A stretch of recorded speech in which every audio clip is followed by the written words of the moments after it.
আমার প্রিয় ভাই ও বোনেরা, আগেকার মেয়েরা স্বামীর সাথে ঝগড়া হলেও একসাথেই সংসার করার স্বপ্ন দেখতেন।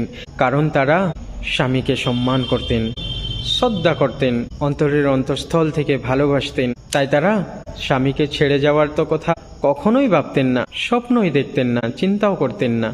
আর এখনকার মেয়েরা সম্মান শ্রদ্ধা তো দূরের কথা, অল্প ঝগড়া হওয়ার সাথে সাথেই কথায় কথায় বলে ওঠে, না জানি আমি কি পাপ করেছিলাম, তাই আমি তোমার সাথে সংসার করতে হচ্ছে, তোমাকে বিয়ে করতে হচ্ছে, তুমি আমাকে ছেড়ে দাও, তুমি তো আমার যোগ্যই নই, কেন যে এই আপদের সাথে আমি সংসার করতেছি, এমন এমন জঘন্য কথা মেয়েরা বলেন।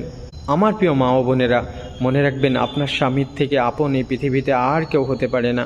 তাই আমার মা ও বোনেরা, আপনাদেরকে উদ্দেশ্য করে বলতেছি, আপনার স্বামীকে আপনি অসম্মান করবেন না, তুচ্ছ তাচ্ছিল্য করবেন না। মনে রাখবেন আপনার স্বামীর পায়ের নিচেই আপনার জান্নাত।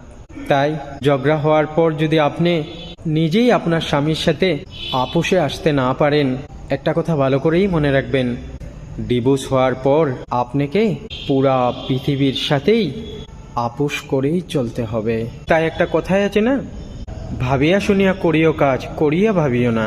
বানান ভুল হলে যেমন শব্দের মানাটাই বদলে যায়, অর্থটাই বদলে যায়, ঠিক তেমনই জীবনের কিছু ভুলের জন্যে, ছোট্ট একটা ভুলের জন্যে পুরোটা জীবনেই এলোমেলো হয়ে যায়।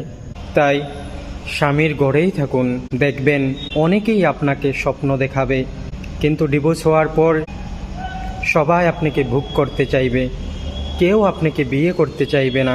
আর বাপের বাড়ির সবার তুচ্ছ তাচ্ছিল্য শুনতে হবে, বাপের বাড়ির একটা বোঝা হয়ে দাঁড়াবেন। একটা কথা ভালো করেই মনে রাখবেন, 20 মিনিটের দায়িত্ব সবাই নিতে পারে, কিন্তু পুরোটা জীবনের দায়িত্ব স্বামী ছাড়া আর কেউ নিতে পারে না, আর কেউ নেয় না।